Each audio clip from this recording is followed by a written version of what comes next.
For thousands of years, civilization has been a destructive force, both ecologically and culturally. Deep in the abyss of the sixth extinction, the future of humanity and our other-than-human kin hangs by a thread. At this pivotal moment in time, we must reach back into the depths of the human story and uncover our mistakes. I invite you to go with me down the rabbit hole as I seek out the silenced, forgotten, buried, abandoned, and demonized stories and practices of regenerative, egalitarian, place-based cultures. There is still time to reconnect with what we have lost, to restore our broken relationships to the land where we dwell, and to remember the human place in the wild.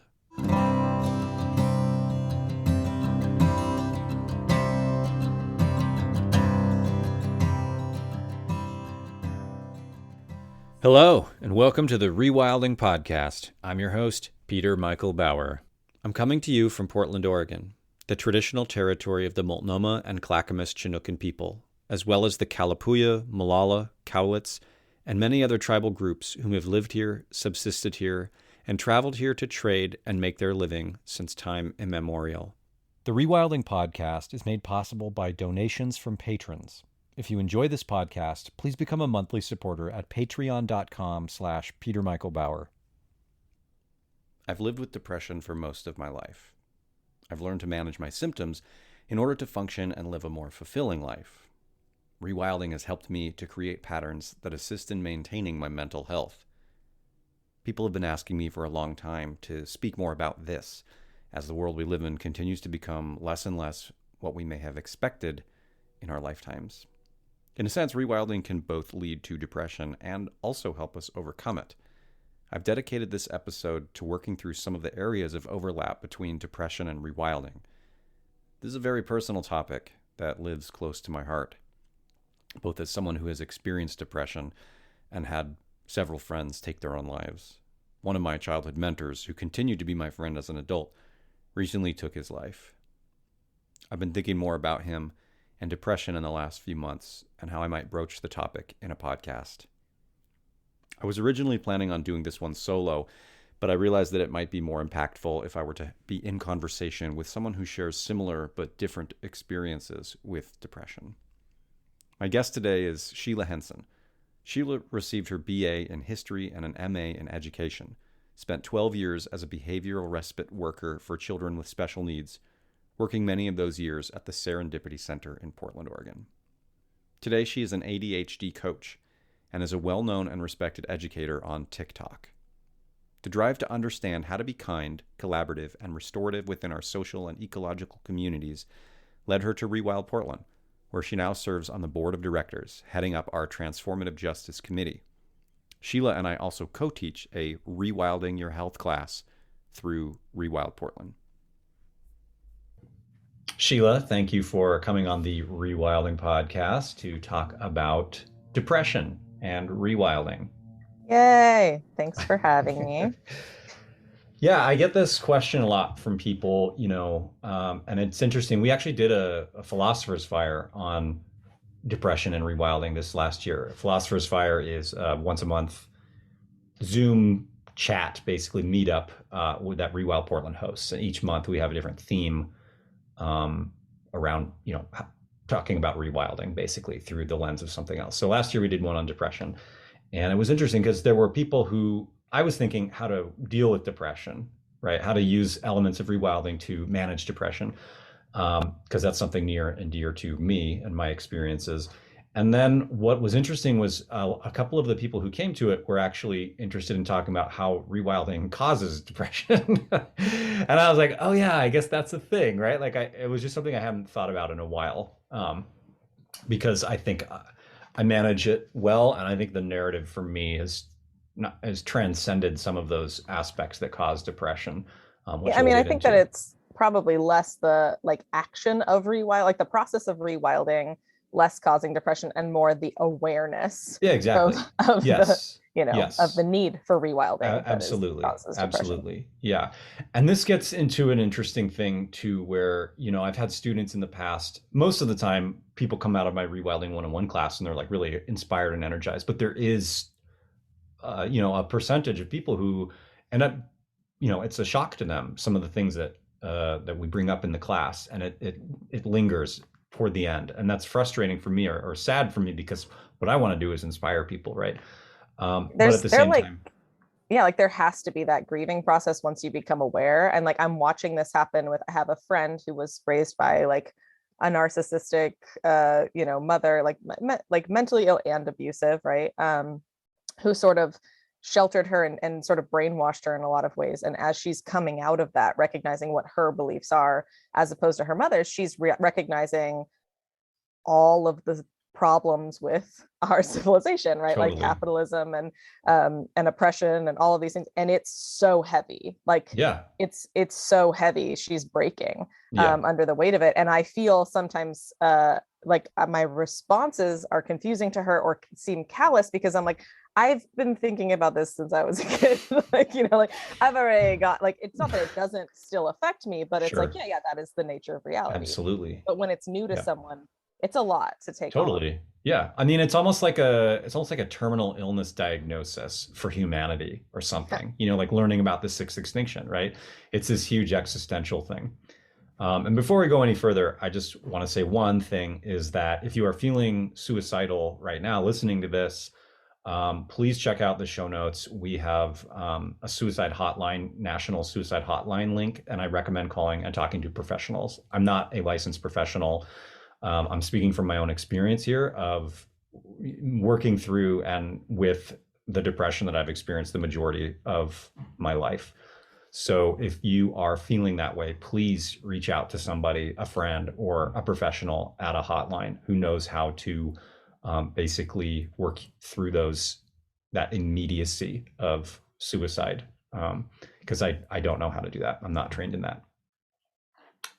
So please do that. I think one of the things I wanted to talk about too is, sometimes I harp on the health aspects of rewilding, and it's because sometimes that rewilding is pigeonholed or used as a synonym for like these health things that are part of like the paleo lifestyle or something like that. And I just want to say that health is important to rewilding. It's one of the core things to me. And that's because domestication relies on dependency and people being unhealthy so that they don't abandon or resist civilization. So in order to effectively rewild, we need to be quote unquote healthy, whatever that means for you, however that means you can get out of bed in the morning and do things, right? How am I supposed to rewild if I'm in pain, physical or emotional, so much that I can't do anything? And so to me, this topic, health in general, but specifically depression, because it's the number one ailment I feel I've dealt with my entire life. It's sort of invisible in terms of its paralyzation to action, right? So I want to start out and ask Sheila, like, what is depression? Like, specifically, how is it defined? And where do you get that definition, and how might that be challenged or backed up, or all of the things? Yeah. I mean, I'm first going to say, just when you're talking about depression and health, when you're depressed, it's very difficult to be healthy. It's very difficult to be motivated to move your body. It's very difficult to be motivated to give yourself nutrition. It's very difficult. And stress and depression, we know causes illness, causes chronic illness, anything from IBS to, even in some case, like that, the book, When the Body Says No, talks about how it could potentially be causing lupus and cancer and things like that. So so you can't separate depression from health for a lot of reasons. So I have with me the DSM-5, which is the diagnostic criteria that we use at this time. And I do think it's important to just briefly mention that go look at the history of that. It's problematic, right? Like these are sets of criteria that were created essentially by white men for white men and white boys. And it is absolutely racist and sort of ableist. All of the disorders or, neurotypes are essentially centered around how you upset others with your behavior as opposed to your actual experiences, things like that. So anyway, that's a rabbit hole for you to go down at another time. But for now, it is good to think about like depression versus just sadness, right? And like in the DSM, it's categorized as like major depressive disorder, MDD. And that's like depressed mood most of the day, feeling sad, hopeless. I'm just kind of give you the Cliff's Notes version, you know, diminished interest or pleasure in activities, significant weight loss or weight gain, insomnia or hypersomnia, sleeping too much, psychomotor agitation. What's that? That is like feeling restless or slowed down. So interesting. Yeah. Yeah. Then there's fatigue. The restlessness one I know really well. Yeah, right. Yeah. And then there's fatigue or loss of energy, feelings of worthlessness or excessive inappropriate guilt. And it's very interesting too. Okay, diminished ability to think or concentrate, indecisiveness, recurrent thoughts of death. That could be suicidal ideation with or without a specific plan. So maybe just thinking like, oh, I'd be better off dead, or like, hey, I should be dead. And then those need to cause distress or impairment in social, occupational, or other important areas of functioning. So again, like you can't be diagnosed if it's not like affecting your social life or your job. Like then it's fine. As long as you can keep the machine operating, we don't care. 100%. Exactly. Yeah. And that's where like that stuff really frustrates me, because for some people they're like, well, I'm able to mask or I'm able to pretend, right, you know, that I'm okay at work or socially. So then I go to the doctor to say, hey, I need help. And they say, you're fine. Everybody feels sad sometimes. Yeah. Right. And then you have to wait until something bad happens. Now somebody dies. Now you lost your job. Now whatever. Suddenly now you're in a pit. And maybe now it's too late to go get help. Maybe you're going to be too far gone, you know? So, anyway, lots of frustration with that. And then it has to not be attributed to the effects of a substance or any other medical condition, which, and it's another thing that I have trouble with this, because to me, I work with neurodivergence, right? So that is just, I mean, any type of brain or any workings of the brain that is outside of the norm. So if you have trouble, which obviously all of this is an interesting lens, right? Like that we're still working through. So the idea of neurodivergency would be that you have ADHD, autism, OCD, bipolar, etc. And so your brain and nervous system sort of functions differently. And that's what I work with in my job, is helping those people. And those people are if they do not have privileges and supports, they're all depressed, right? And we talk about restlessness. That would be also like an ADHD symptom, or, you know, an anxiety symptom. And talk about, you know, feeling like diminished interest or pleasure. Yeah, if you're discouraged because everything that you're interested in, people discourage you from doing, or you feel forced, like you have to do, perform these certain tasks or these certain roles, yeah, you're going to lose interest. And if you're burnt out, let's say you have autism, but you don't know it.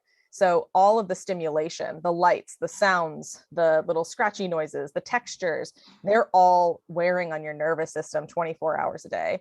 But everyone tells you it's not a big deal. You're not really that cold. You're not really that hot. It's not really that itchy. It's not really that bright in here. And then over time, so you learn to just put up with it. You sort of numb yourself out. And then we have like this kind of burnout. You see depression, and then none of the depression medication works. Years and years and years, you're like, why am I depressed? Why am I depressed?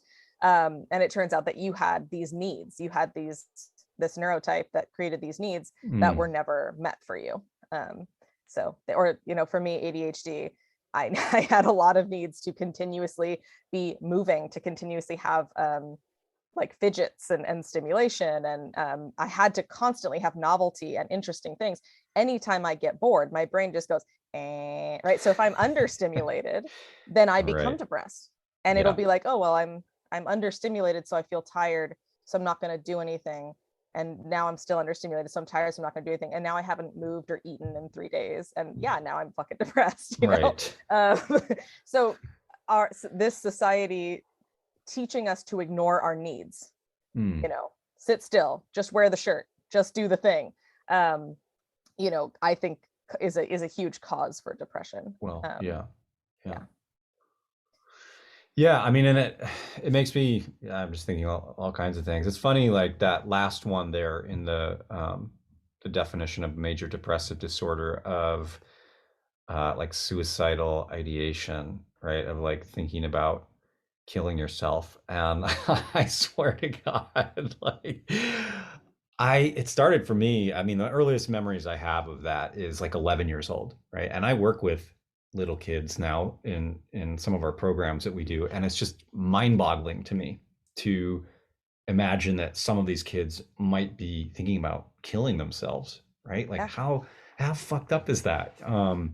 Yeah. And it's something I that has lived with me ever since, right? Like the idea, like it's funny hearing it in the manual and having it be this criteria for this thing that you're like, oh wait, like this is different. Like you don't think about this every single day. Like yeah, I there isn't a actually day that goes by where you're not like, I should probably kill myself.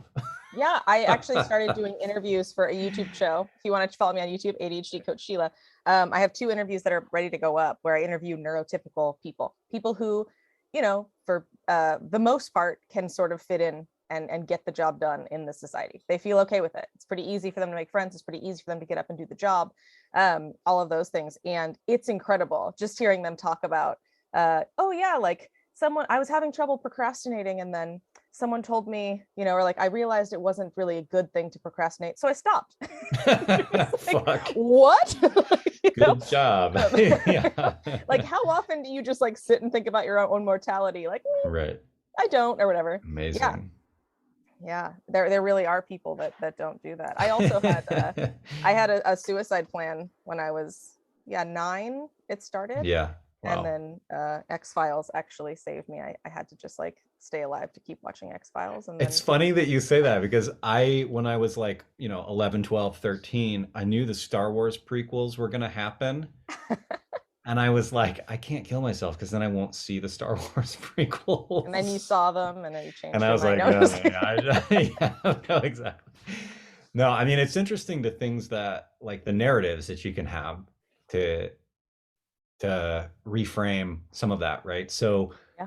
um, yeah, I mean, I fell asleep with like a knife to my wrist at like 11 and 12, all of the, multiple years of just like, trying to build up the nerve or whatever.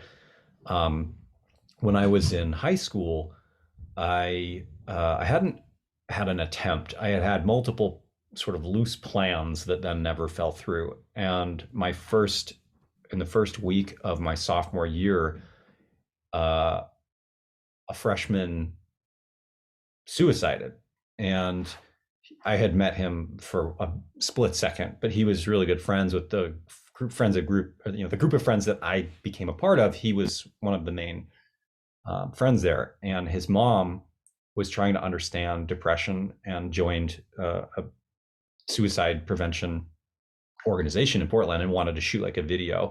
And we ended up just deeply connecting. She's still one of my good friends. And it was just interesting to kind of go through this experience of seeing a family grieving for the loss of somebody, especially like a teenager, who took their own life. And I think it recalibrated me a little bit. At that time, I basically was on Prozac because my sister found me at my previous high school, like basically on the roof. And I was just sitting there by myself crying. We both worked, backstage on stage crew for the high school plays and stuff. And I was just up there, and she was like, where the hell did Peter go? She found me up there, and I was just like, she was like, are you okay? What's going on? I was like, all I can think about is like, if I jump off the roof, will I just like break a leg, or will I actually, will it kill me? Is this the best way for me to die? And she was just like, holy shit, what the fuck? So she told my mom, and at the time, Prozac was one of the, early antidepressants. And so I went on Prozac, and it was this weirdest thing where I'd been on it for only about 3 days, and I was doing something, I don't remember what it was. And I just had this thought of like, oh my God, I haven't thought about killing myself in 3 days. Like I haven't had that thought once. And it was a thought that just always lived with me, Yeah. And so I became kind of like a super into Prozac for that reason. I was like, holy shit, this is like actually saving my life. And then I noticed the longer I was on it, and this is for me personally, not anybody else, but the longer I was on it, the more sort of disassociated I actually felt entirely from my feelings, to the point where it felt like nothing at all. I felt like somebody could have walked in the house and killed my whole family, and I just would have like sat on the couch doing nothing, you know? Right. Um, and so I kind of struggled with my relationship with pharmaceuticals for a couple of years, and went on and off Prozac to work with different things, until I was able to actually just transform the environment that I was in so much. I dropped out of high school and ran away from home. Yep. And was doing my own thing. I had my own autonomy. I was learning the things I wanted to do. I was out of the horrible environment of schooling, and I was able to not experience the level of depression that I had when I was trapped in that environment. And I've come close to that level of depression a couple times throughout my life. I deal with it every day, but dealing with it on that like severity of suicidal ideation to this extreme. Yeah, and I'm super thankful that I had those pharmaceuticals to tide me over, and I'm super thankful that there are people out there who can use those to their advantage, whether permanently or temporarily. So I just want to say that first. Like, there's this kind of thing in rewilding, as we segue into the things that people can do to manage their depression. There's this idea kind of a sort of like purity of wildness, or something that I think some people get attached to, or wanting to reject the medical institution entirely. And while I think that there's, good reasons behind a lot of that, it's also something that is still available to us. And if we need it, why not use it? If it's going to save your life, you should do it. Is 100% a life-saving tool. And I come across this a lot. Obviously with ADHD meds can do something very similar to the SSRIs like Prozac, where especially if you take too much, you can completely like zombify, somebody. Yeah. And that's what I see a lot with kids. Kids are just over medicated a lot of the time. And then I have these adults that are like, oh, I went on that medication and it just made me a zombie and da da da da. It's like, well, you're probably taking 6 times as much as you actually needed. And like, first of all, and second of all, ideally, we can change our environment, right? Ideally, we can change, we can get our needs met in other ways. That's not always possible. You're not always going to have a teacher who understands, or a boss that understands. You're not, and so a lot of the time these medications, even though there are negative side effects, there are, it's definitely something that needs to be balanced, and everyone also like reacts to medications differently. Sometimes it's like a lesser evil, to even take on this. And for myself, like I'm on a very low dose of Vyvanse, which is an ADHD medication. They start you on 30, I'm on 10.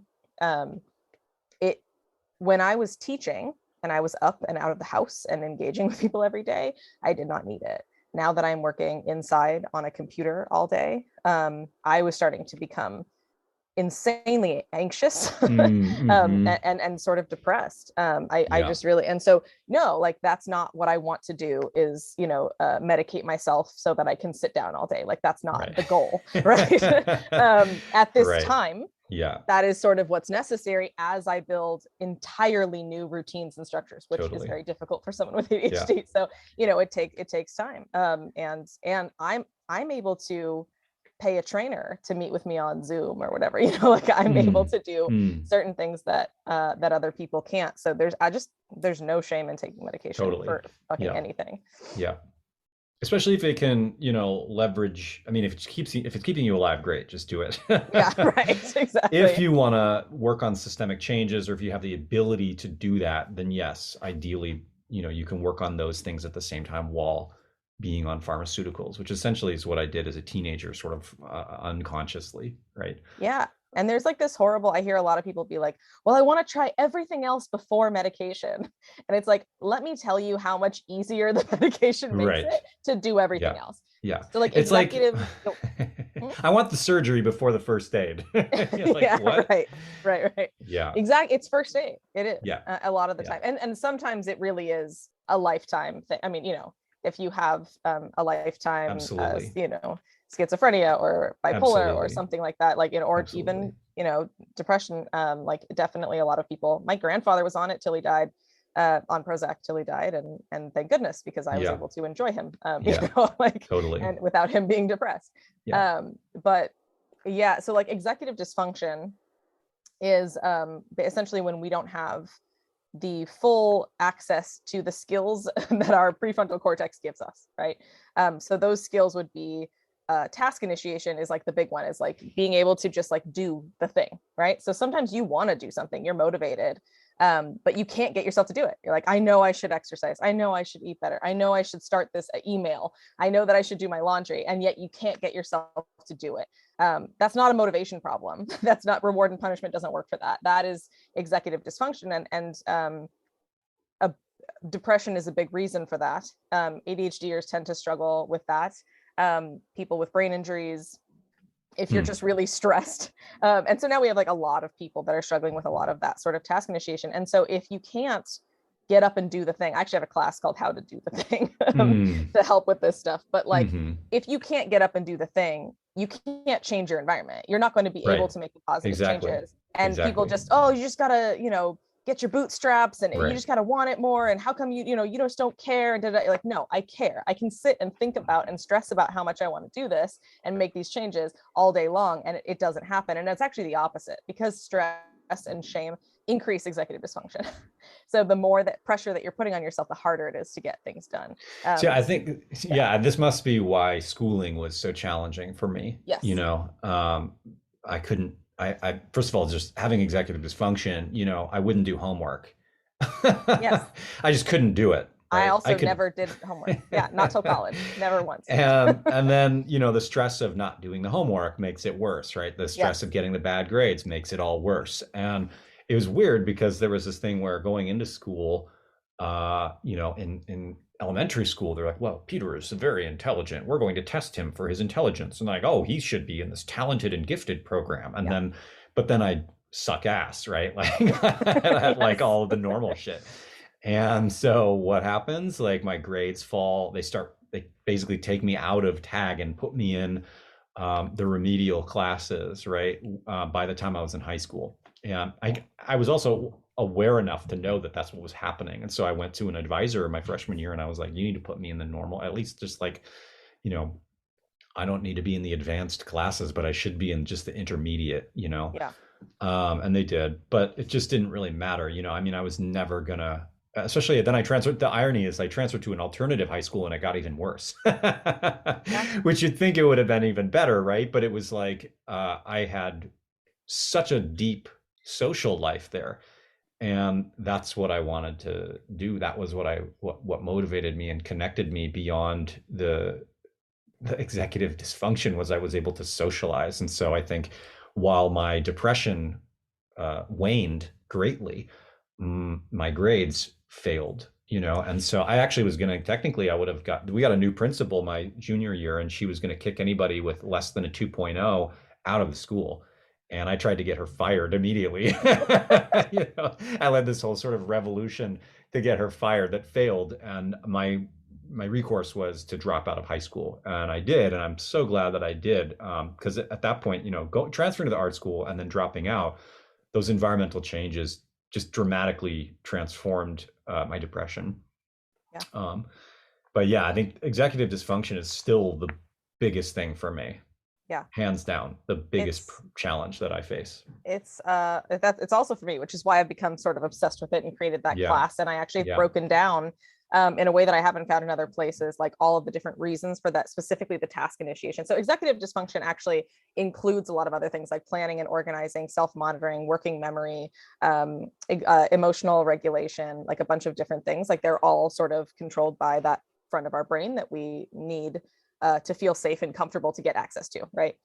Which is why I did my master's thesis on anxiety in the classroom and how kids can't really learn unless they have a reduced anxiety and things like that, for that same reason. So, but the task initiation specifically is the most debilitating for those of us with ADHD, which you may or may not have. Definitely you fit the profile, right? I'm not a doctor, but like, that executive dysfunction, the task initiation is so intense. And so I broke it down into, I think it's like 15 different reasons for it. And some of it is like not having the clear expectations. Like, well, I don't know how I'm supposed to start or like exactly what I'm supposed to do. So fuck it. Right. Like another one is like, oh my God. I can't, if it's not going to be perfect, then what's the point? Another one is like, you're not having your needs met. Maybe you're too tired, too hungry, like whatever. Another one is that it's triggering. Like I've always been in trouble for not cleaning my room. So when I need to clean my room, suddenly I'm 8 years old again. And like, almost like hear my mom screaming at me. Yeah. So like, anyway, I have all that. You should take the class. It's great. Oh my God. But, yes. I'm going to sign me up. But so that, it's become sort of an obsession for me for that reason. But I think something really important to note is that particularly, especially with ADHD, but I think with everybody, having these, the moments of joy, the interest, the excitement, the passion, that'll override the executive dysfunction. Also, stress and anxiety will, right? Which is why sometimes you wait till the very last minute and then suddenly you can do the thing. So a lot of us will run on adrenaline, we'll wait for that. So I know I spent definitely more than the first half of my life just completely running on self-hatred and anxiety, right? Which you can get the job done. And also over time, you get more and more burnt out. So I have a lot of clients in their 40s and 50s that are coming to me going, oh, I've always, I ran my own business. I did all these things. I had all these kids. Why can't I do anything now? Like, well, you were running on like fumes for this many years. It's not sustainable. Right. And so having the passion, the interest, like you said, having your friends, having that social life. Yeah, your grades slipped, but you actually had a reason to live now. And I had sort of a similar, I started, making movies and writing scripts and doing art and all these things in high school. So yeah, I wasn't doing homework, but also my depression sort of actually eventually went away. Like I'm not medicated any longer. I've been on Prozac and all those things. And I don't need it anymore. I mean, figuring out I had ADHD, treating that was a huge part of that. Also, I had an anxiety disorder diagnosis, and stopped drinking coffee, and started enjoying things. And I no longer have that, what I mean? It's really interesting. And that's not the case for everybody, right? But that was definitely the case for me. Totally. But usually the people that are diagnosed with depression and anxiety, and the treatments aren't working, it's because they're neurodivergent, they're ADHD, they have autism, they have OCD, something like that. And so they'll figure that out later, and hopefully then they have more access to like what they actually need. But having that joy. So like a lot of parents and things will do you can't stay on the sports team until your grades are good. You can't go to be in the play unless your grades are good. Like, don't freaking do that, because then it can actually make it worse. The more, the less passion, the less interest in your life, the more you just go into depression, and the executive dysfunction can get much worse, actually. Oh God. Yeah. Yeah. I mean, that was kind of the thing I think for me was, what inspired me to run away was essentially those kinds of restraints that were being put on me. I knew I wouldn't live if I stayed at home. It's not, I don't, my parents weren't like abusive in that sense, right? Yeah. They, not physically abusive, but it was this sort of psychological, invisible prison in a sense. That they were completely unaware of. Right. Yeah. And that's really where the rewilding comes into all of this, in a lot of senses, that the social narrative that we're living under is fucking toxic and abusive. Right. So your parents weren't abusive in the sense they were trying to hurt you. My parents loved me very much. They both have ADHD themselves, and they just took all of their own internalized ableism and internalized hate and just dumped it on me because they didn't know any better. They didn't they didn't have, I guess, the resources, the time, whatever, to dismantle, all of these beliefs. And so believing if you didn't do it, that means you don't care. Like, that's bullshit. I very much care. I just can't get my ass to do it. Totally. Or reward and punishment. We just have to punish them more. We just have to punish them more. Okay, well, the punishment actually is just creating more and more shame, which is creating more and more executive dysfunction. This whole idea of reward and punishment as the be all end all of human behavior is super toxic, which is why, people recognizing that ABA, applied behavioral analysis, sort of is like really abusive. And anyway, the changing face of human behavior research is really exciting to me. But we're all living under these lies, and teachers are putting that on us, and parents are putting that on us, and we're growing up thinking, why am I not what I should be? people keep telling me I'm so smart. I'm not living up to my potential. Right. What's wrong with me? Yeah. I guess I should just die because I clearly can't figure it out. Right. I mean, what's funny is that like I have that thought bare minimum once a day. Just, you know what I mean? Like, and that's why I think about, that, I don't stuttering a lot here, trying to explain what I'm, it's, yeah, when Robin Williams killed himself and people were like, oh, he was depressed. Well, later I found out he had actually been diagnosed with a neurological degenerative disease, and so potentially killed himself to avoid the effects of that, right? But at the same time, there's like this level of people saying, oh, he was depressed most of his life. And as like a 30-something at the time, hearing that this hilarious, loved comedian had been dealing with the suicidal depression like his whole life, I was like, holy fucking shit, am I dealing with this my whole fucking life? And on some level it was like, yeah, okay, well then now I need to figure out deep understanding of ways of managing this, because it's too much, and even just talking, when you were talking about like executive dysfunction and like not knowing, fully understanding how to do something, and so there's a blockage there, like just even right now, like running, I run Rewild Portland. If I didn't have the, like, I have the thought every day, like somebody else should be doing this because I have executive dysfunction, and this organization would be running a lot smoother with somebody else at the helm, right? Like that's something that I think every fucking day, and it's totally true. But and at the same time is like, again, some of this sort of like self-hate narrative that goes on in the head, right? Yes. But even just that example, there's like a grant, and I can't do grants, right? Like Rewild Portland's been around, the nonprofit, as Myth Media 10 years prior to that. So 20 years this month, right? January 2002 is when I founded the nonprofit at 19. And I've never written a grant. I've never done a grant report. And it's because I don't understand them. Yeah. They're so vague. And I swear to God, I've gone to 1 million grant writing classes. I've talked to 1 million grant writers, and I still don't fucking get it. It's and here's the thing, confusing. Like, that's okay, right? Yeah, so right. Like exactly. There's this weird, like the shoulds, right? Like I should be able to do this. I'm smart. Like why can't I do this? Yeah. You know what? Different brains work differently. Like for me, starting a business was so fucking easy. Doing the dishes is so fucking hard. Right. Like, Yeah. And it's not like I do understand how to do the dishes, but I don't want to so bad. Like I can't, I can't, I want them to be done, but like, totally. I can't get them done. And so that is that like toxic individuality as well. Why do you have to have all of the skills? Why not? You have the passion and you have the desire to work obscene amount of hours with no money, right? Like other people aren't going to do that. That's true. and you have these other abilities. You have abilities to communicate really broad concepts in like a very clear way. You have the ability to connect with people, and you've brought in a lot of different people's talents into Rewild. Totally. But because you see that grant writing or answering emails or whatever, that should be easy. There's nobody bringing that. I mean, now we are starting to bring those people in, right? But like, how many years did it take of you going, I should be able to do this, before you just go, oh, I can't do this. That's fine. And then somebody else to fucking do it. Exactly. And so that's a lot of my job is people come to me and they say, how do I be more productive? How do I be more productive? And I go, oh, I can help you be more productive. But first you have to realize that your productivity is not your worth.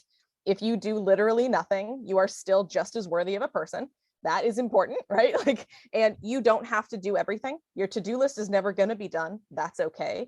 And it's totally fine to outsource things. You could do tradesies. You can pay people to do it. You can just ask. People like to do things for other people, especially something where you have a passion project. I've learned this working on films, making short films and music videos with my friends. If we're doing something that's exciting, people are dying to be part of something. People are desperate to be part of a community, to be part of a project, to be part of creativity. With Rewild Portland, I was like, hey, I'll coordinate volunteers. I had more than 100 people within a couple months being like, just tell me what to do. I want to plant things. I want to do things. I'm ready. They don't want money. They don't need anything. But we think, oh, I have to do all of this myself. If I have to ask for help, that's some kind of weakness. And if I do ask for help, I need to pay them, or I need to somehow, but actually like you're actually providing a service by allowing people to help you. And I guarantee maybe listening to this, there's someone who's like, I'm great at writing grants. Yeah. I'd love to do that for Yeah. you, right? And that's how I run my business. I have an assistant, Christy Murphy. Check her out. It's christymurphy.com if you need a virtual assistant.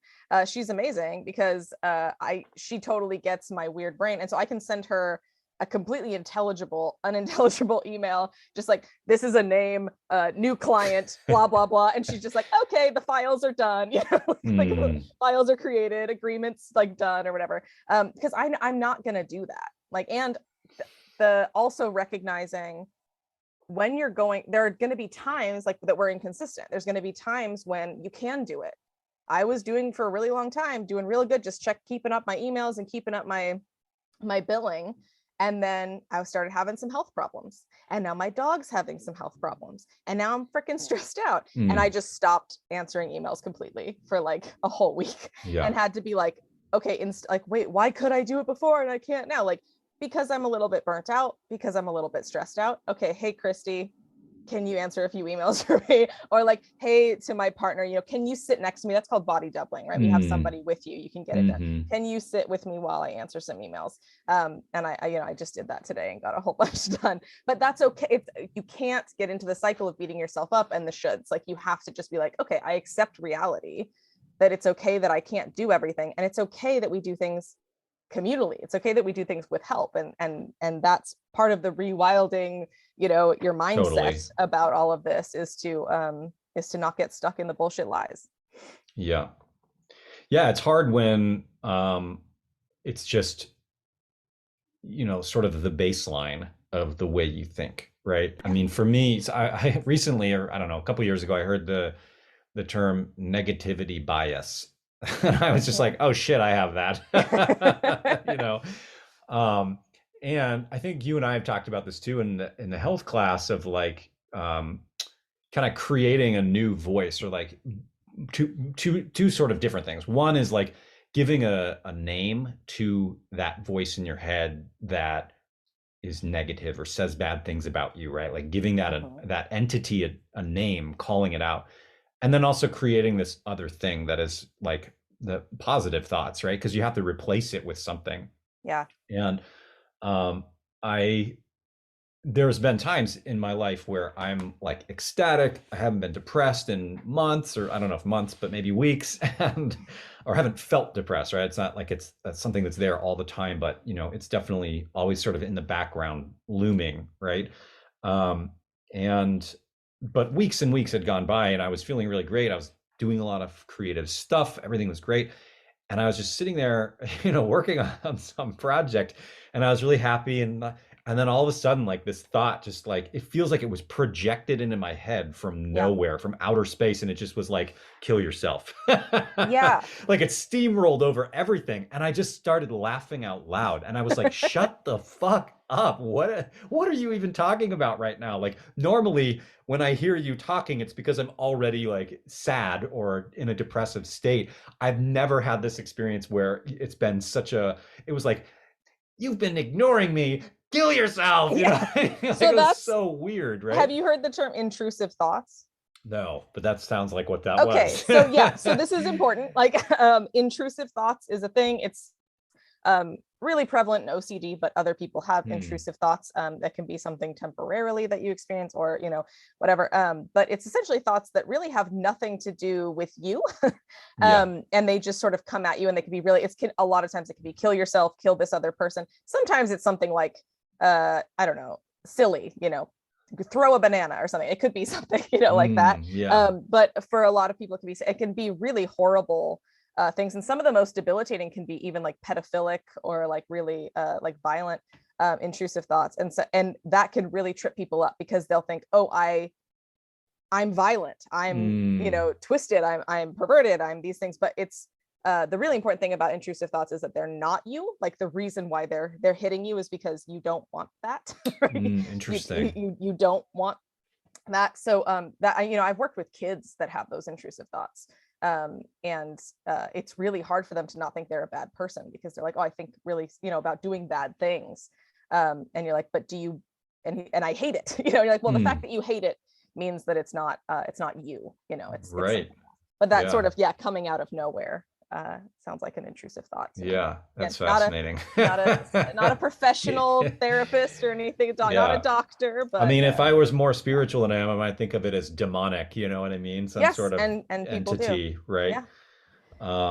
And that's something really interesting. Like with talking about Prozac, for example. I think I heard something about like you're more likely to kill yourself if you go cold turkey off of Prozac than you would be had you like not taken it, right? Because going cold. So there are people that were super depressed but never had a suicidal thought, and then coming off of like an SSRI like Prozac, suddenly are having suicidal thoughts because they came off of it too fast and they didn't, or they're just sensitive to it, and that doesn't last. It's just part of the detoxification process, essentially. And the idea that a thought is a product of a chemical, being removed from your body, like, is very interesting to me. It's not a feeling; it's an actual thought, like this thought of, oh, exactly. I need to die. Yeah. And so you can see how separate that is from even like from your logic or from your reality. Totally. Yeah. Yeah. I mean, so in one sense, it's because it feels so foreign or intrusive in that way. I feel like it's easier in a circumstance like that to recognize that it's intrusive versus when I'm in a spiral of, so-called negativity bias where I'm in a low place, right? And I am thinking bad things on the regular. That voice that says something like kill yourself, it doesn't feel intrusive in those moments. It feels like it's on the level that I'm already at, right? Yes. And so there's a level of kind of like having to recognize that this negativity bias isn't in and of itself a form of like this intrusive thought, and it gave me the ability to kind of reject it as an outside force pushing itself in on me. And that's one of the ways that I've been able to, I think, recognize now when I am in a depressive state and how I should react to that, or not necessarily should, but how I can react to that to pull myself out or to get help and have other friends who know the things that actually do get me out of depressive states to work on those things, right? Yeah. So, and that's another class that I teach is a self-coaching class, because for me that's been one of the best tools for executive dysfunction, for depression, for anxiety, for all those things, has been self-coaching. And so for a lot of people, it is, especially I think if you have intrusive thoughts, it can be really good to give that thing a name. A lot of people call it Chad or Karen, like Karen. Shut up, Chad. Especially like, a lot of women will be like, I look fat. And then be like, fuck you, Chad. Like that is fine. It's totally fine to be fat, or whatever.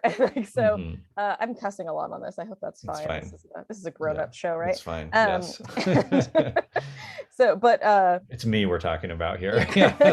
But something that I actually encourage that has helped me is to actually empathize with that, because it is like a wounded child, right? These are things that people have told you, your parents have told you, or society has told you, media has told you, you're not good enough if XYZ, right? There are a lot of things that my parents didn't teach me, but the world did, to feel negative about myself. And so I like to think of like, I'll call like my ADHD or my executive function, like my toddler brain.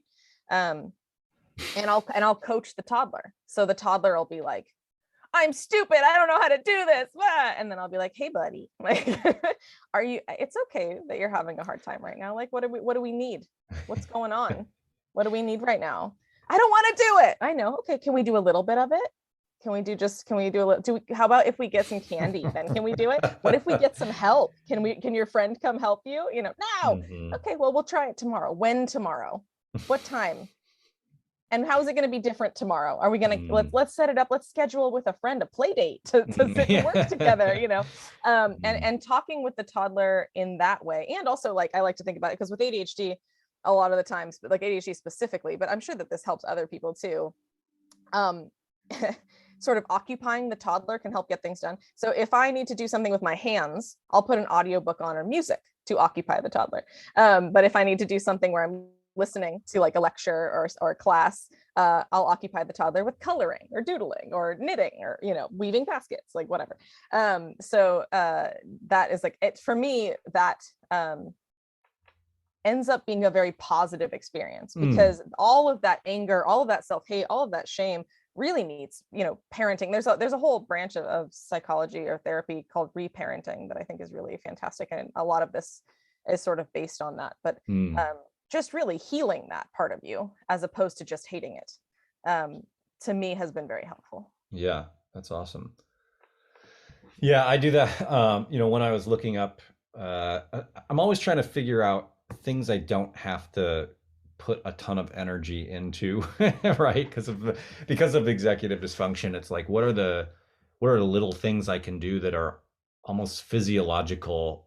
One of the things I came across was the Duchenne smile last couple years ago, which is just essentially when you smile so much that you smile with your eyes, right? Like, and it's like full cheek rises or something, right? You can get the same effect of the position of the mouth of the Duchenne smile by biting on a pencil, like all the way across, lengthwise across the teeth. And they've done studies where, they've seen people in stressful situations, and then they have them bite on this pencil, and then they've seen that there's a physiological response that reduces their anxiety and stress just from biting on a pencil, putting the body in this physical position that releases endorphins or whatever it is, right? And then they were like, okay, put this pencil in and smile. And then they saw that it had a bigger impact than just the pencil, right? And then they're like, okay. And then they told people, if you smile like this, it's actually good, it reduces stress or whatever, right? And that had the biggest impact because it was the narrative, the story with the physiological parts, right? And so it's funny because now when I first learned about it, I'd just be driving around. And one of the most stressful environments I'm in the city is driving and being in a car, right? And so I get road rage pretty quickly, or not like, super road rage, but I'm just always anxious in the car. And so I start just like smiling, making myself smile when I'm driving, I just look like some sort of creepy Pleasantville, kind of driver or something. And I hate that it's working, right? Because I feel it. I'm actually like, this is actually making me feel good, just fucking smiling, even though like I don't want to smile. I don't want to feel good. Like there's a thing about depression for me that's like a level of comfort. Like once I'm in a depressive state, it's kind of comfortable there, right? Yeah. It's not necessarily getting any worse or any better, but it's just like something about it isn't even that I'm unmotivated to get out of it because it's comfortable. And when I start smiling like that, I feel things moving in my body. I feel sadness, right, coming out. And oftentimes if I just smile long enough, I'll actually start crying. Yeah. Especially if I've been in a depressive state. Because it's whatever it is, I think it's helping move it, physiologically. Anyway, that's a whole great. other sort of that tangent. It kind of that reminded me of like another thing that I've been really obsessed with lately is the whole polyvagal theory stuff, which for those of you listening, if you don't know, please go down that freaking rabbit hole, because I think it's really a missing link when we're talking about mental illness, especially with neurodivergence. And so, stimulating the vagus nerve is something, and healing nervous system trauma, or healing your nervous system in general, understanding how your nervous system is affected by your environment, and then how that affects your mood, your abilities, your, all of those things, I think is really important and really neglected. And, talking about rewilding, one of the things, I was watching a TikTok of this Inuit woman, that I don't know if I'm pronouncing her name correctly, but like Sheena Novalinga, and her mother do this throat singing. Oh yeah, I've seen that. It's amazing. It's gorgeous, right? And that that vibration is stimulating the vagus nerve. And then thinking about all of the different types of from all over the world, all these different indigenous cultures, and like ritual chanting and throat singing and breathing and singing, and all of these things that are actually all just stimulation of the vagus nerve, and how that was part of our lives that has been taken away from us. And I hear my singing and hearing him up there all day. I'm like, it is satisfying, that kind of that vibration. Totally. And it's so healing. Like, it turns out it was healing all along, all of these things Yeah. that people are like having to rediscover, right? So Yeah. obnoxious. Yeah. But thinking about more and more like how to integrate things like that into our daily lives in order to do that healing, and things that we can do with our body. So I'm also co-teaching a class called ADHD Body Basics with my friend Laura Barato. She is a competitive weightlifter and studies neurodivergent bodies. She's ADHD and autistic, and learning about how neurodivergent bodies have different needs. Like, one thing was like, she's like, I don't do cardio like at all. Hmm. And it's amazing. Like, some people, running is just this amazing transcendent experience that's so calming, and for some people running is like a traumatic, horrific experience. And so being able to, like, that is about how to recognize what your body actually needs. I'm also going to be talking about executive dysfunction when it comes to exercise and things, but thinking about what our bodies actually need and what feels good, and forgetting about how weird it might feel or look, and just actually like leaning into the joy and like the good feelings that we can give our bodies, and how that will heal us mentally, that will heal our mood and all of those things, or be part of that healing process. Yeah, and I think you were cutting up just a little bit there, but I think we got most of what you were. I think we got most of it. Yeah, there's been a couple of digital artifacts here. Sorry about that, everybody. Yeah, it makes me think of two things. One is I have actually a list of things that that have helped me in terms of managing depression that are related to rewilding. And I wanted to talk just about that for a minute and just say, that there's this thing called the environment of evolutionary adaptation, right? Or what I like to say is the environments of evolutionary adaptations. So pluralizing all of it to recognize that it's not just like one human formed from one environment, right? Like, we're a mix of all different kinds of things, different environments, we're adapted to different things. But there's this idea that we're living in an environment today that we are not adapted to live in. So, as a animal, we're adapted to move around at least for a certain amount of time during the day. Yes. And we spend most of the day in this, at least urban people, people who live in cities spend most of the time like in front of a computer screen or laying around at home or whatever. Like, we don't spend a lot of time moving. And the sort of weird catch 22 of this is like, not moving can cause depression, but then depression can cause not moving. Yeah. And so it's this negative feedback loop, right? Or positive feedback loop, where how do you get out of that cycle, right? And we're so maladapted to so many different aspects of the environment that civilization has created. And so in terms of thinking about wildness and what our bodies are adapted to, in our health class, we do the environment of evolutionary adaptations as sort of this giant blanket around humanity. And then we have your own specific DNA, and then you have your lived experience and medical history as a living creature, right? So ancestry, hereditary traits, and then personal injuries that you might have, or traumas that you might have experienced in your own life, right? And I think about this with depression and wonder lots of things. One thing I wonder is, even if I was living, the most wild existence possible, like, would I still be living with depression? It's one of the things I think about pretty regularly, because there's this word of being predisposed to something, right? Like, maybe I would have been fine in a more willed environment where we were doing the things that our bodies are adapted to, right? But there might have always been a predisposition there, if the right circumstances, for me to have depression, right? And so, in trying to, I don't even know why I asked myself that question. It's kind of, it doesn't really matter, I guess, in the end. But it makes me think about just the fact that everybody's ailments that are part of civilization all kind of take fruition in different ways, but that all of these different aspects of wildness or wild culture, just like movement, for example, can help with all of these different ailments that we have. And then at the same time, different ailments create the problems that we're in, right? So the sort of different things that I've figured out for myself over the years, the one that I utilize the most today, or on a day-to-day basis, the one that there's two that are core. One is making sure that I get enough sleep. Because if I wake up on not enough sleep, in terms of executive dysfunction, my executive dysfunction is way worse, right? Yes.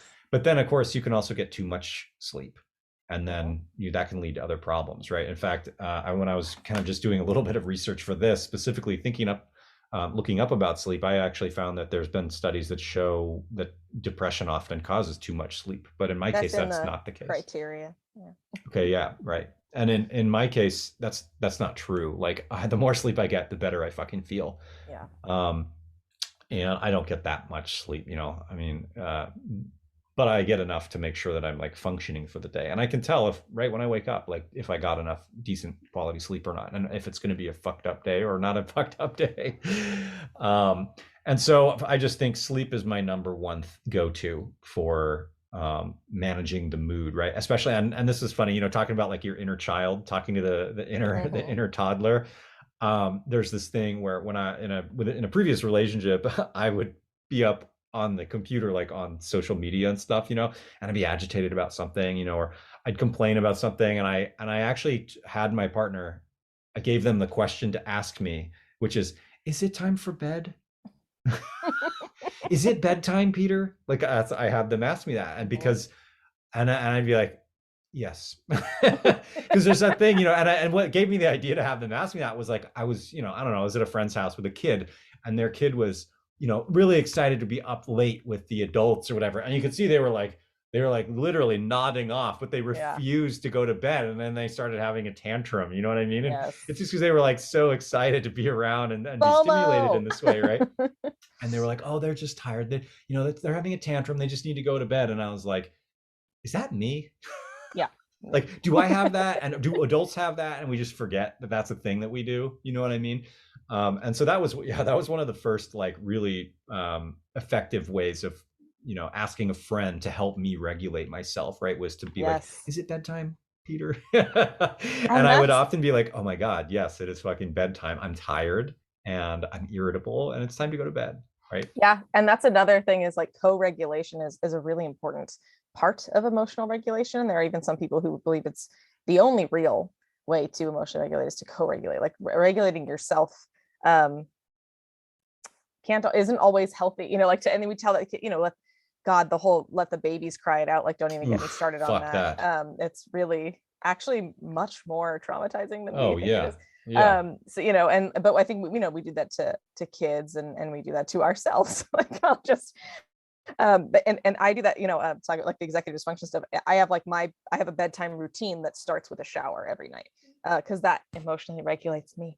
And when sometimes I'll be stuck, like on the internet or something, and I'll literally just say to my partner, like, tell me to take a shower, and he'll be like, go take a shower, and I'll be like, okay, and then but just having that other person, it just completely takes you out of that spiral that we get into. It took, and then there's sort of like this, on some level for me, there's like shame in asking for the help, right? Like it took me actually like a little bit to get over that and ask for that, because I should be able to do this on my own, right? The toxic bullshit. But it's not, and then, anyway, it gives somebody the opportunity to help you, and everybody likes to help out there. They do. And that's the thing, like, I like to help people. I feel good when I help people. Why would I not want to give people that opportunity? Totally. How selfish of me, to not give people that. And then the next thing that's really helped me is movement. And I just,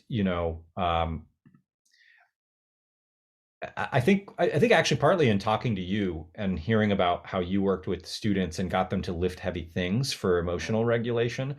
I've got a lot of stuff going on with my family right now, and it's been really, really heavy and weighing on me. And so, between the family stuff and a pandemic and running a business and having depression, like, I was basically in a really bad place. And I think in talking with you about just the heavy lifting of things and that kind of stuff, I was like, I need to move my body. And as soon as I start walking, it just immediately feels better. Just moving, just getting Yep. blood flowing and all of that, just walking. I was never a big walker before. I mean, I guess I actually did walk a lot, like as a teenager, because you don't have a car or whatever, Yes. or biking and stuff like that. But I've just gotten really into walking over the last couple of years, especially then reading books like, Move Your DNA by Katie Bowman and Exercised by, I forget his name. And just thinking about how lacking in movement we are. And I really wish, the saddest part about learning these tools over my entire life now of working with depression and living with it, of having all the tools that I have now, the like saddest part for me is that I didn't have these when I was younger. I Yes. really wish I had known more about emotional regulation as a child. And I probably would have done a lot better. I probably would have had a much more gratifying life had I known about this stuff at a younger age. But That's shit why I'm happens. That's we. screaming at people on TikTok every Yeah, day. right, That's exactly. I mean, and the best thing to do is, yeah, pass it on to those. How is it that heavy lifting and moving? What's happening there? oh man. Uh I I'm gonna just say I don't feel qualified to Okay. speak on that because my knowledge of it it just might be too shallow and Okay. I don't want to just spread misinformation. But Cool. I will say if you have a kid that has emotional dysregulation, get them an OT, get them into something where they're moving their body. And if you have emotional What's OT? dysregulation, occupational therapy. Yeah, it can often teach them some things like that. And I mean PT is great too, but the OT is more, well-rounded. But yeah, so it's called, I mean, you can look into heavy work. There's a lot of research on it for autistic children, Hmm. which is where I came into contact with it and then started using it with, I taught at a school and worked with kids with all different kinds of neurodivergence and mental illness and things like that. And it worked for all of them.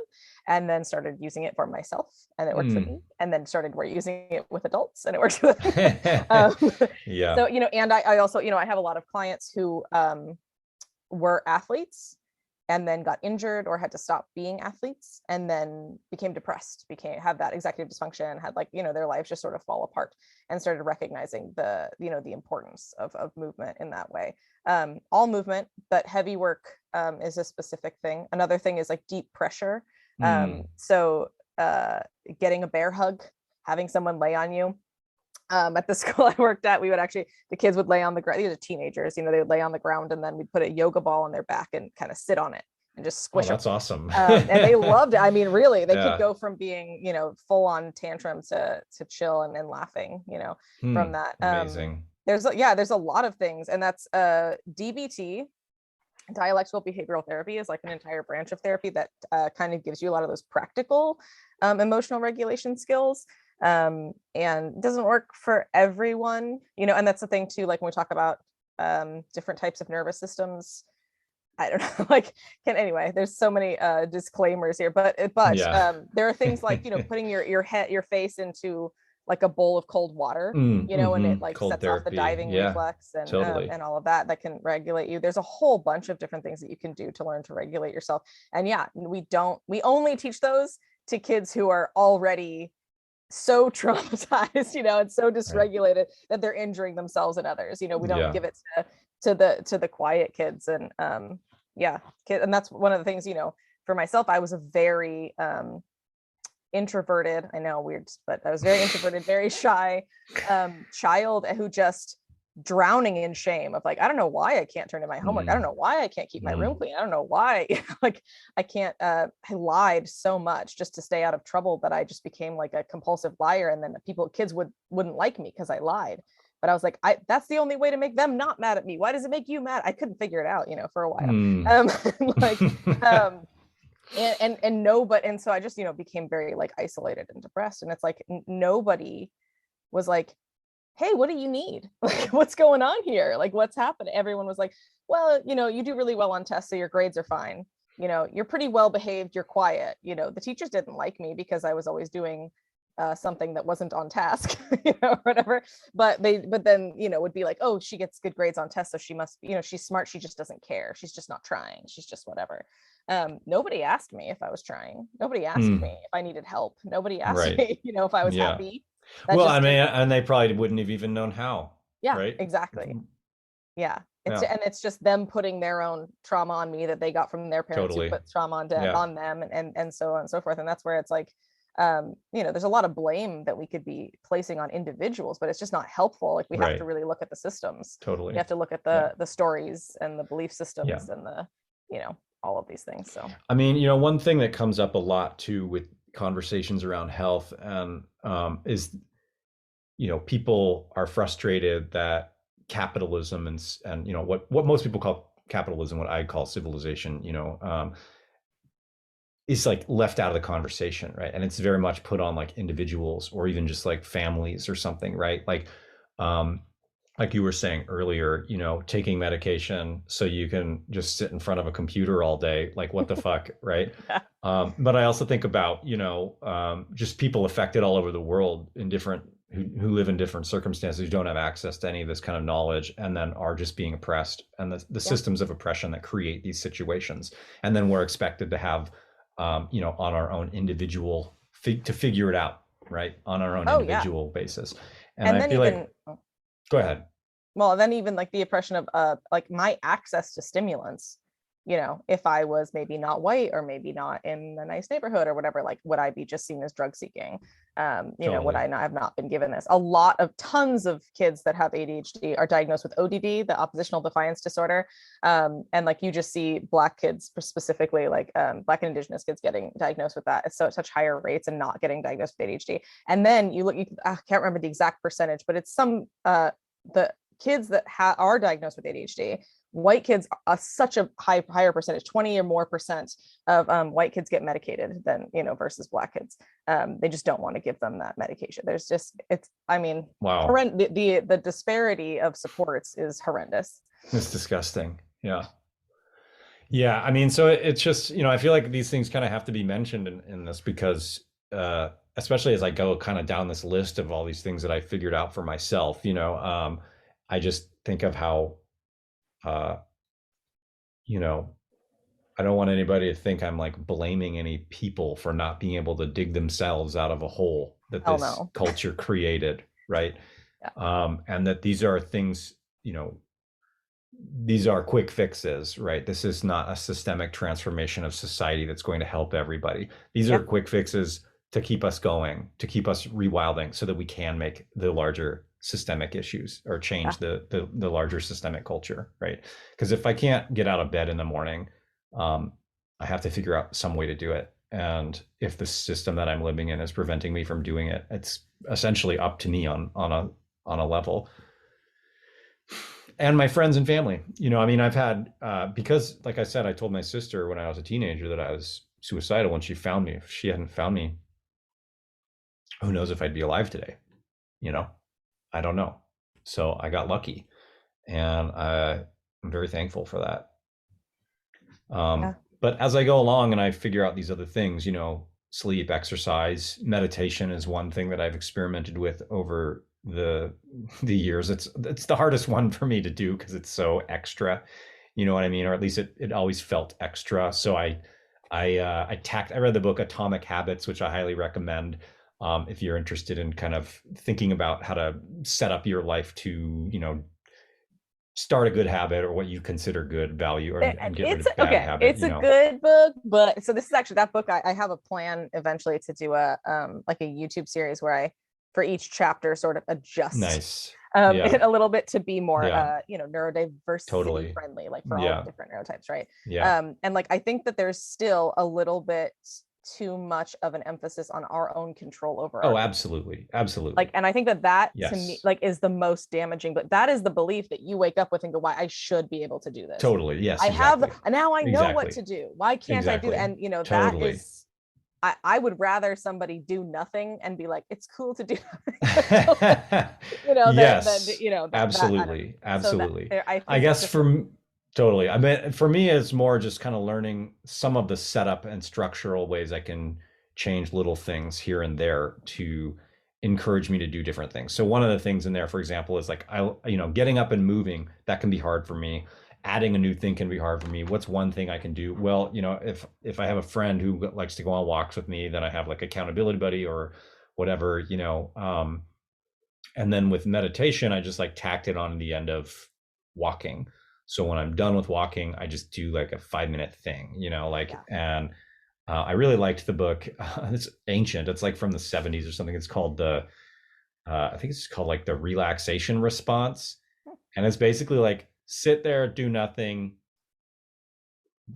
Don't watch the clock per se, but don't set a timer. Like just keep the clock like so I just basically followed it. It's one of the earliest sort of like clinical studies of meditation and sort of clinical I don't know, just when they were first doing meditation, they didn't want to call it meditation. They were calling it the relaxation response, which sounds a lot more like neurological science or something, right?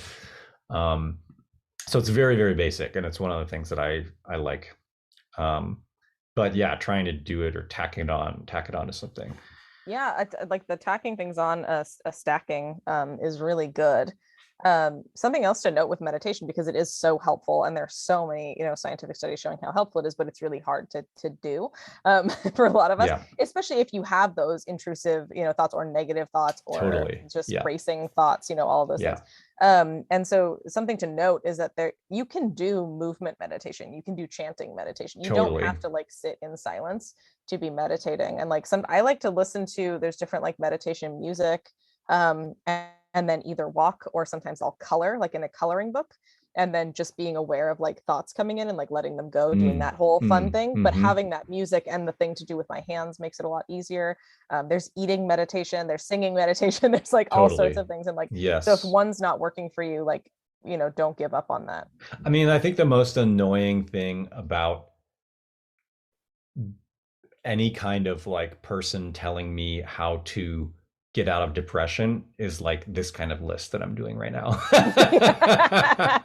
Yeah. I think somebody being like, just try meditating. It's like, fuck you. Just get enough sleep. Fuck you. Just exercise. Just fuck you. Right? Like all of the things I'm saying, like I'm actually getting annoyed at myself as I'm making this list, even though this list is the shit that I do to help me. Right? Yeah. It's fucking annoying to to have other people tell you what to do or make these suggestions. Right? But here it is. And do what you will with it. I know it's annoying. You don't have to do all this.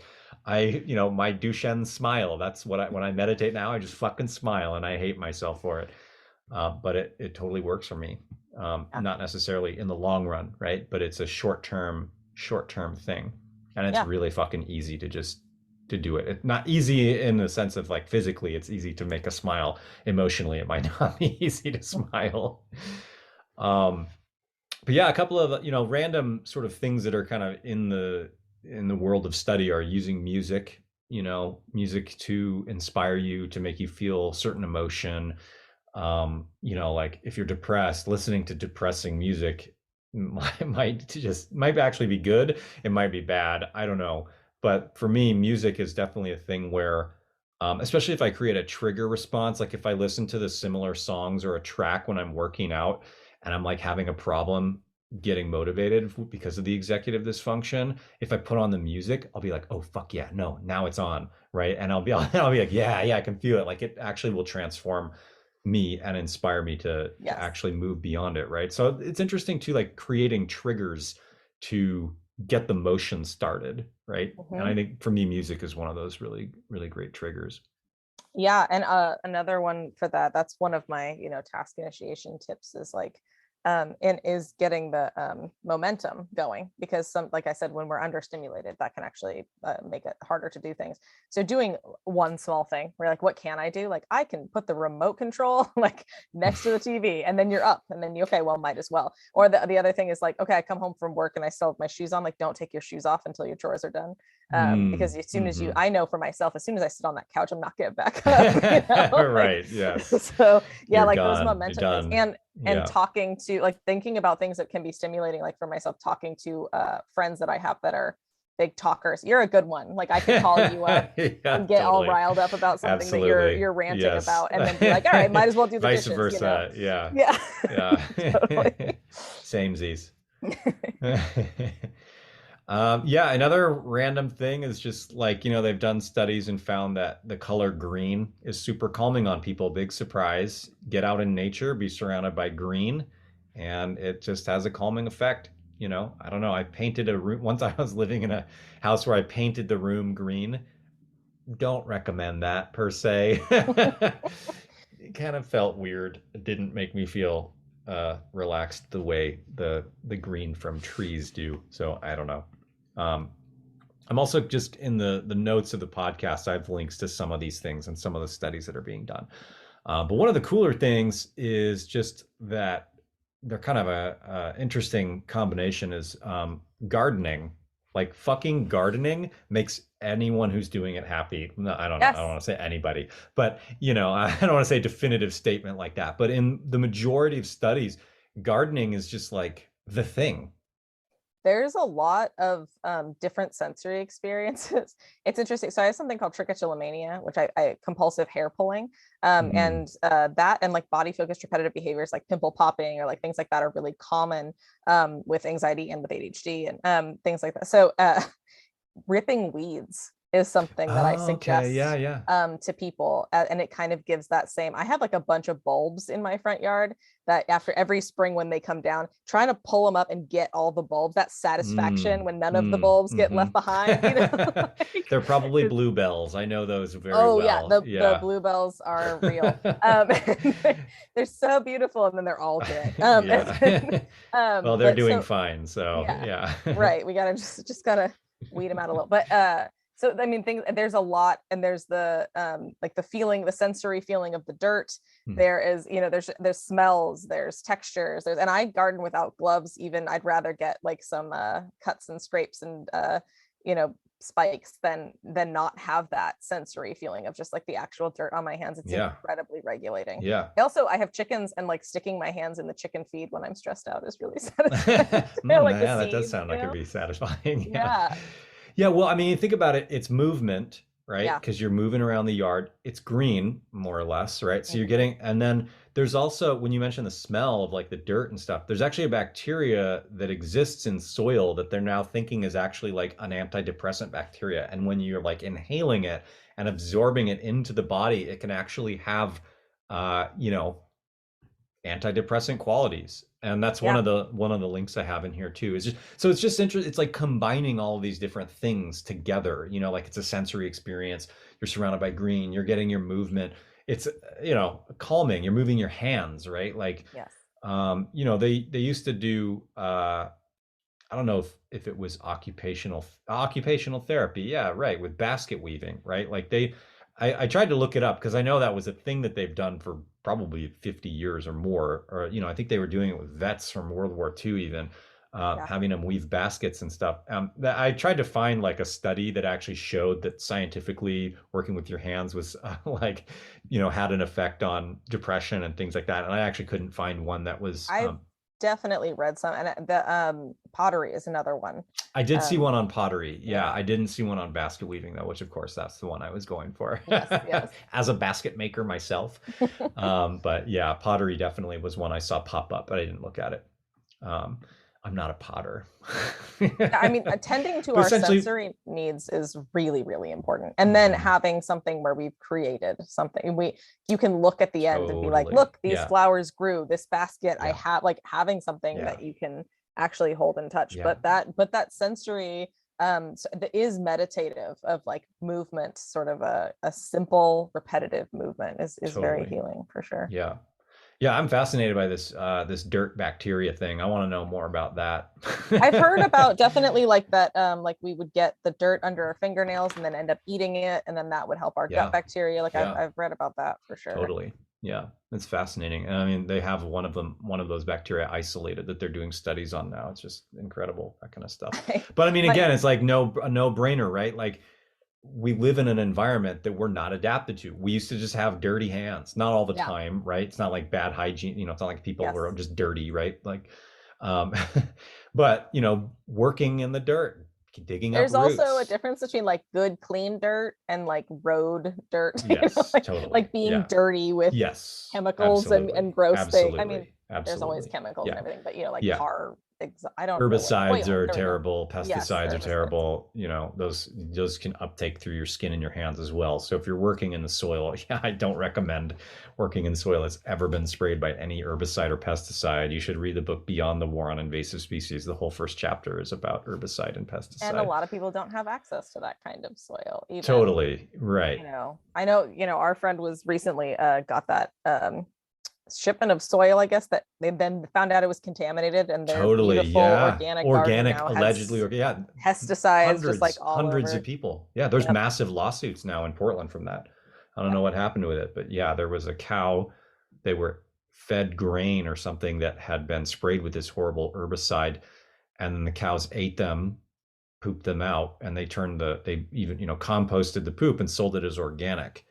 And it ended up killing all of the herbicide was so latent in that soil. It had been through the plant, through the digestive tract, through the composting Yep. process, and killed everyone's yard who Yeah. poured it on. It was, some people may have known about this, but it's pretty horrific. I'm glad I didn't end up with that soil.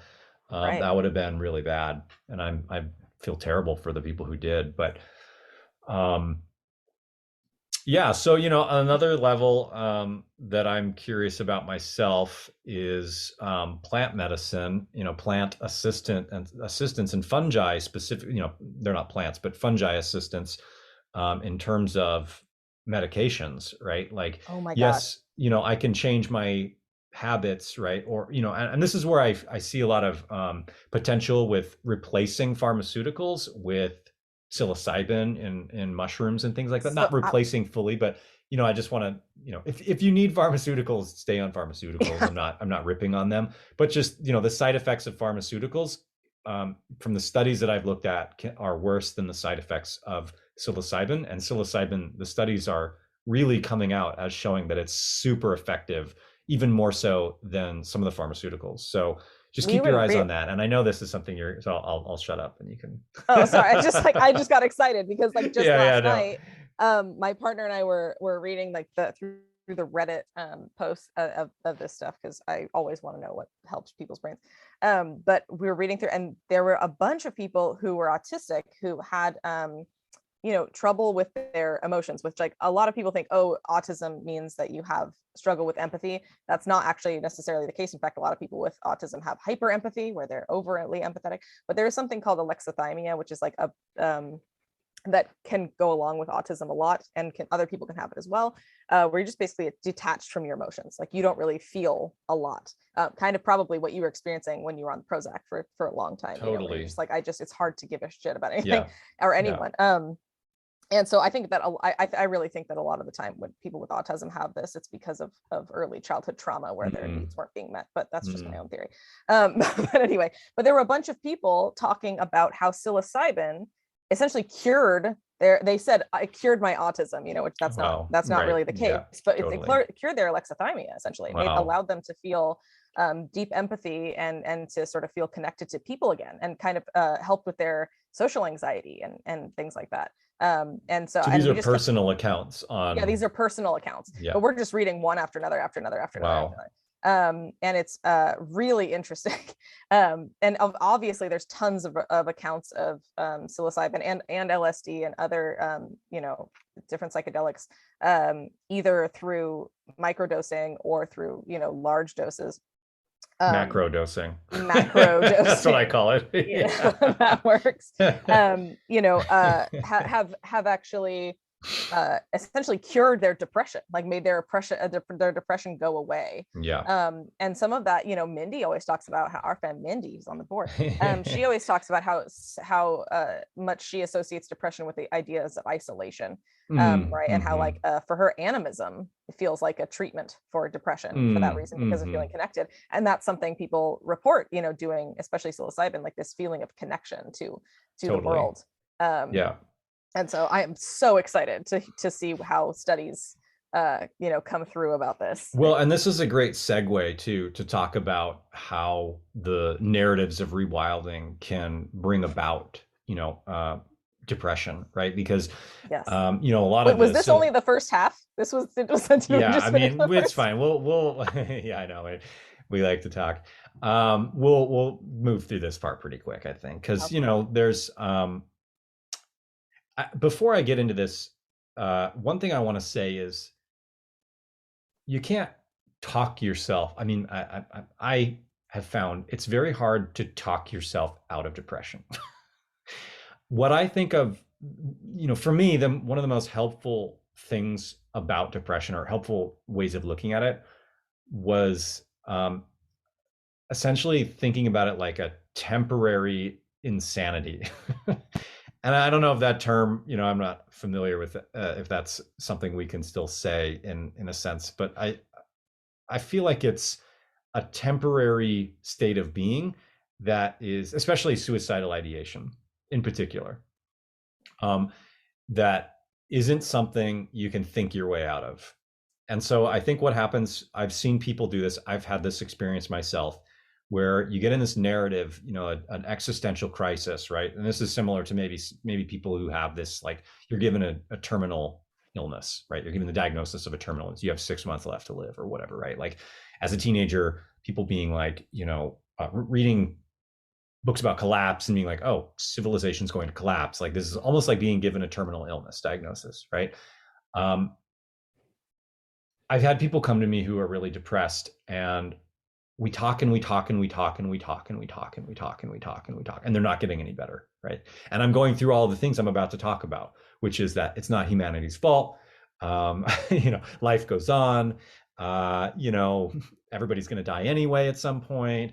Blah, blah, yada yada yada, right? Like there's all kinds of narrative things that I can tell people to try to get them to see things in a hopeful lens, right?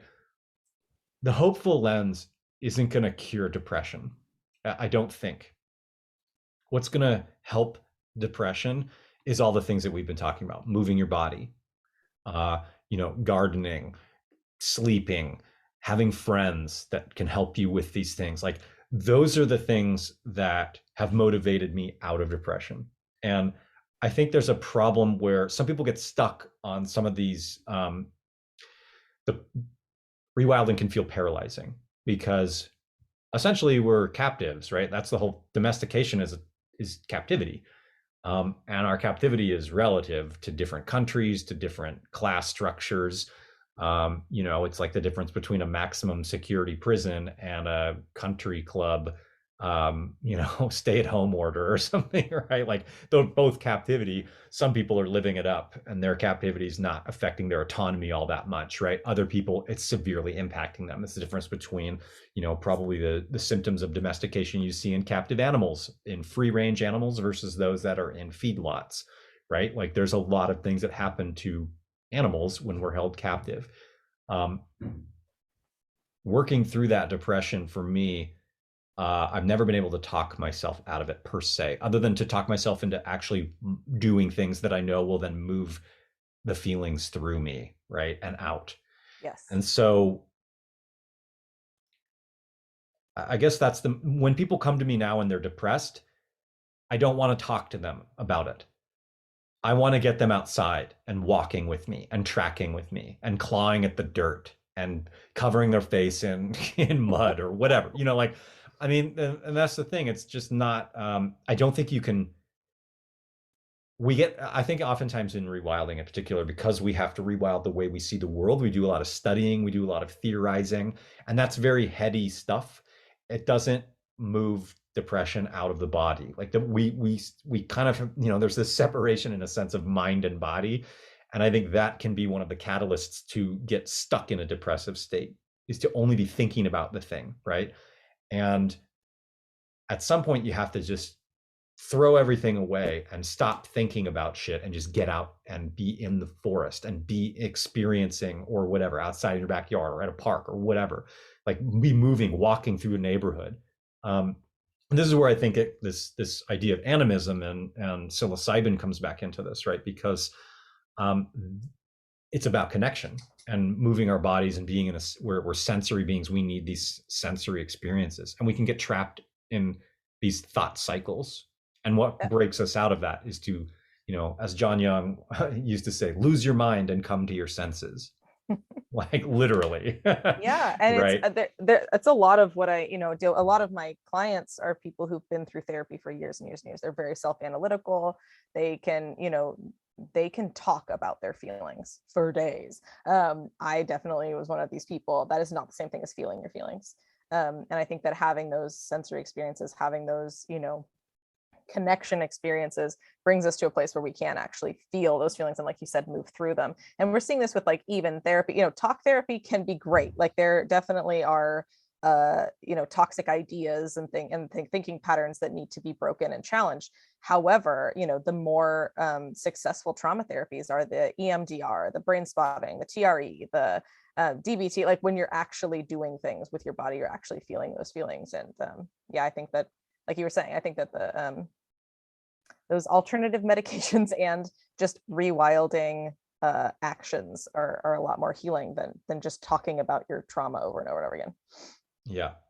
What's great too is like,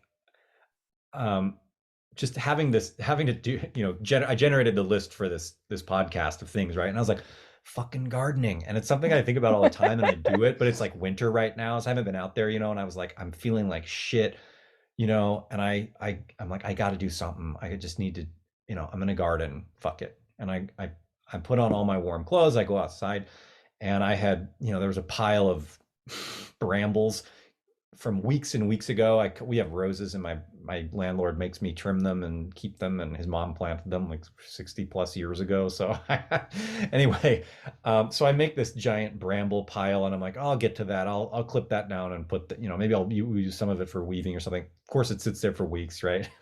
Mm-hmm. All the things. So finally I'm like, okay, I'm gonna go chop it up. That'll be the thing I do in the yard today. I make a long list, but I'm like, I know that's gonna take me a while, so I'll go do that. So I go out there.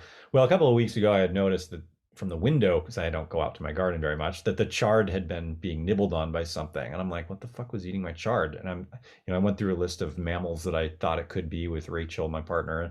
And we're like, I don't know, is it, you can't, like, do squirrels eat chard? No. Do skunks, like raccoons? I don't think so. I'm like, it looks like a rabbit, but rabbits don't really live here. They maybe in the parks or the more wild spaces, and they just don't really live in a neighborhood or whatever, So I didn't think about it. Again, weeks go by, or a week probably. Also, I forgot, we're hearing this owl in our backyard for like 2 weeks, right? Like every night the owl was back there. It's like I don't know what kind of owl it was. Probably a great horned owl. Sounded very much like a great horned owl, but that's the only one I really know for sure. So anyway, so we hear this owl for weeks. I'm like, why is this owl hanging out here every fucking night? I love it, and also it's kind of annoying, but it's beautiful anyway. So anyway, okay, now I'm out there. I'm chopping up these brambles, and I'm looking at the chard, and I'm like, what the hell is eating this chard? Like it's clipped low to the ground.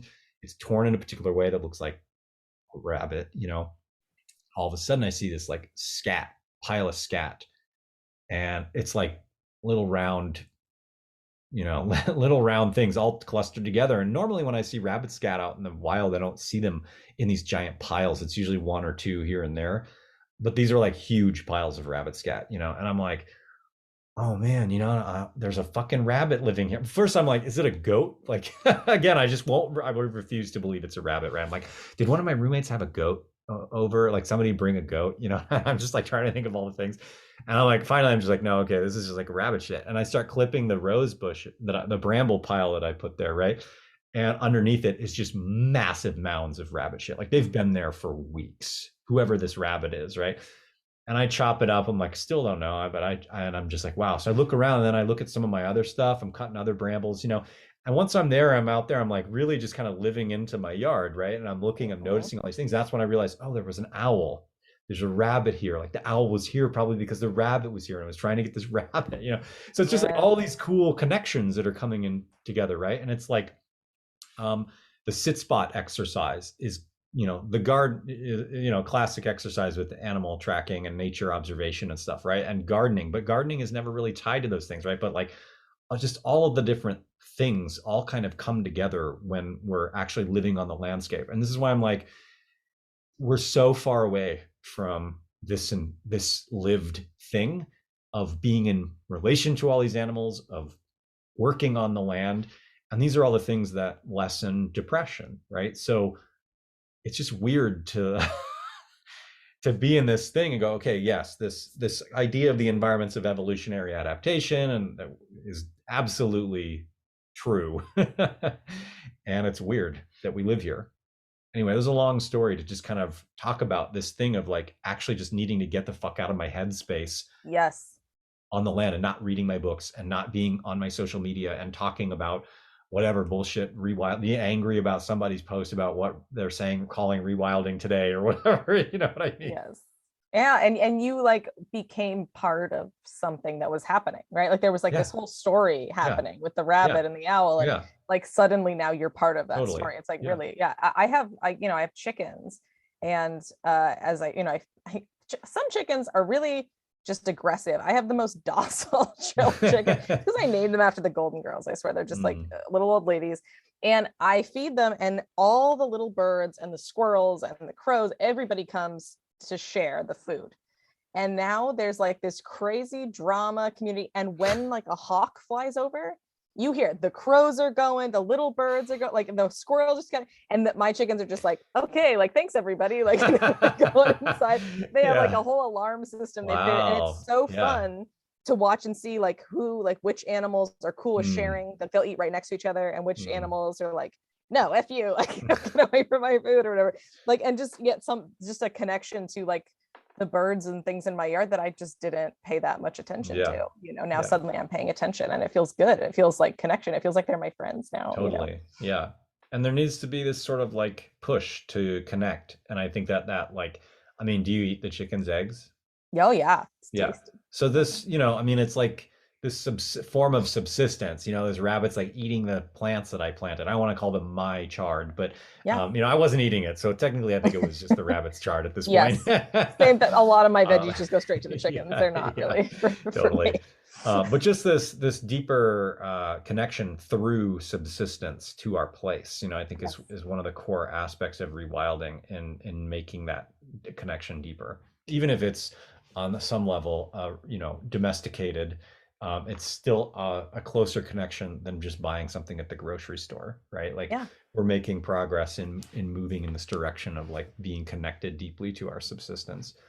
I do think that when it comes to depression, a lot of people think like, I hear a lot about people talking, you need a sense of purpose, you need a sense of meaning, you need a sense of purpose.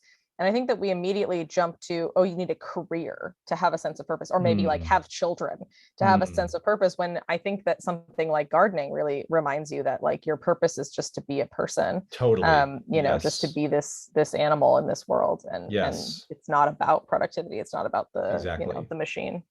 Well, I mean, it makes me think of my interview with Dr. Leonard Martin, and his psychologist, and his whole thing was, you go to somebody working at their office job and you're like, does your life have meaning? And they're like, I fucking hate my life. No.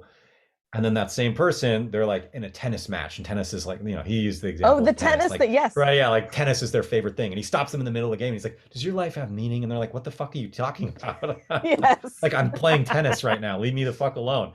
Right. Like there's this thing of like, and I feel like that's what people need more of in terms of working out of depression, is like that activeness of being in the moment and living and doing something. And especially, I think that comes back to like the crafting thing, right? Of having that sense of purpose and accomplishment when you're done with a basket or a pot or whatever it is that you're working on, Yeah. And the process, like that flow, so there's a lot of talk about flow, and like that, how healing that is for your nervous system. Totally. Underappreciated. Yeah. Well, we should probably wrap this up because we've been talking for a while. So sorry, everybody. We could probably talk a hell of a lot more. But I'm just thank you so much, Sheila. And it's always a pleasure to chat with you. I'm glad you're on the board of Rewild. And you've got a lot of your own stuff coming up, but we'll probably be doing one of our Rewilding Your Health classes coming up here pretty soon too. So if y'all are interested in hearing both of us rant more about health things, that's an opportunity to do that. Yes. And if you want to work with me, I've got group coaching and classes on my website, sheilahenson.com. The events page is where you'll find all of that. Awesome. All right. Thanks, Sheila. Thank you. This was fun. One thing I also want to mention is that I have pacts with several friends, meaning more than 3, that if I ever feel depressed enough that I can't climb out, or if I'm having suicidal ideation or thinking about planning a suicide, that I will call and talk to them. I haven't had to rely on this in many years, but the pacts with these friends stand strong today. I recommend making multiple pacts with friends like this for redundancy and support.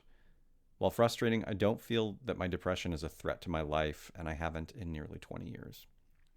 I want to reiterate that if you are feeling suicidal, please seek help from a trusted friend, a family member, or a suicide hotline.